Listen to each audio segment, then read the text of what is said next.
ఈమె పేరు సుజాత. ఊరు వైజాగ్. ఈమెకంటూ ఎవరు లేరు. ఈమె కొన్ని విషయాలైతే మీతో పంచుకోవడానికి రెడీగా ఉన్నారు. భార్యాభర్తలు ఇద్దరు ఎలా పడుకుంటే మంచిగా ఉంటుంది, ఎలా ఉంటే అన్యోన్యంగా ఉంటారు.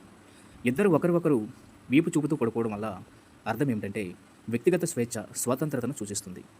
భార్య వెనక భర్తను హత్తుకుని పడుకోవడం అంటే భార్యాభర్త రక్షణ, భద్రత భావన సూచిస్తుంది. భార్య వెనక నుంచి భర్తను హత్తుకుని పడుకోవడం వల్ల ప్రేమ, నమ్మకం, భావోద్వేగం, అనుబంధానికి సంకేతం. ఎదురెదురుగా ఇద్దరు ఒకరికి నాలుగు ముఖానికి మరొకరు చూసుకుంటూ పడుకోవడం అంటే ఎదురెదురుగా ఇద్దరు ఒకరి ముఖం ఒకరు చూసుకోవడం వల్ల సాహిత్యం, భావోద్వేగ ఆనందాన్ని తెలుపుతుంది. భార్య తన భర్త ఛాతిపై తలపెట్టుకుని పడుకోవడం వల్ల చూస్తే భద్రత, ఆప్యాయత, ప్రేమను సూచిస్తుంది. ఇద్దరు మధ్యలో దూరం ఉంచుకొని పడుకోవడం వల్ల చూస్తే వ్యక్తిగత స్వాతంత్రతను తెలుపుతుంది. ఇద్దరు ఎదురెదురుగా ఉండి కాళ్ళు పెనవేసుకుని పడుకోవడం అంటే ప్రేమ, రొమాన్స్, గాఢమైన లవ్లో ఉన్నట్టు అర్థం.